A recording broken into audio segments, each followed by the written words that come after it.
Hello， 小伙伴们，大家好，我是豆豆小师弟，欢迎收看我的探索新世界第25期。小伙伴们，上一期咱们已经在这海边铺了一些道路了，并且安装上了传送舱。好嘞，就大概搭建这一小节就 OK 了。然后咱们就继续开始往两边开始扩建了。中间的道路是4个格子的宽度，那我就准备向两边各扩建30个格子，那就刚好凑成宽度为64格了。好嘞，现在的这一条边缘就确定下来了。嘿嘿，这样看还看不出我要干嘛来的，那咱们就继续往下搭建吧。嘿嘿，没错了，我要往这个方向继续搭建64个格子的方块。OK， 又搞出了一条64个格子长度的边缘来了。哈哈，现在有可能有小伙伴看出我要干嘛来了。没错了，我就是想围成一个64格乘以64格的大正方形了。先把它周围4条边全部围起来，这样就很容易固定尺寸了。稍后再把它的中间全部都填满了，那就变成了一个64格乘以64格的大广场了。好嘞，又搞好了一条边缘了，只剩下最后一条了。在这里我要问一下小伙伴们一个问题，就是我这个大广场为什么要围成64乘以64格的边长呢？ OK， 现在整个框框都围起来了，咱们再飞高一点看一下整体效果。哈哈，是不是感觉我这个海上家园占地面积还是挺大的呀？放心，这只是小菜一碟哦，稍后我还会继续扩建场地的。现在咱们就飞下去，把中间这些水域全部都填补成岩石砖。要把这整一个填平填成一个大广场，还不是一件容易的事啊，确实是一项大工程，累死我了，铺了好久才铺了一个小区域。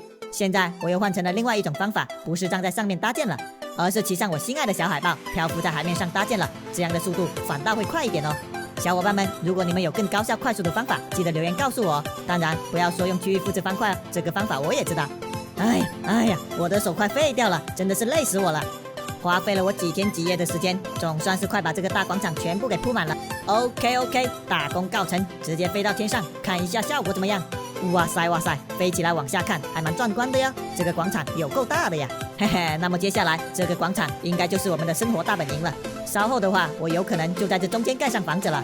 现在大家有没有看到我做了这2排储物箱，总共10个，这个算是可以临时放置一些东西吧。现在的黑商打又打不中，卖的东西还乱七八糟的呀，嘿嘿，那就只能让他多藏几支弓箭了。OK， 把黑商打到海里面了。那现在咱们就开着小坦克出去外面收集一些材料了。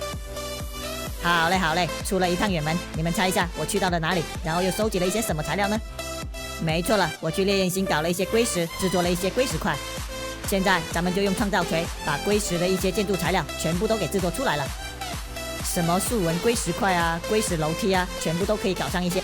搞好硅石建筑材料以后，我准备来搭建一条石桥了，也不知道能不能搭建成功呢。感觉我是一个建筑渣渣呀，估计搭建不出什么好东西来。经过我一番的努力，终于把这个桥梁的基本框架也搞好了，但是怎么越看越丑呀？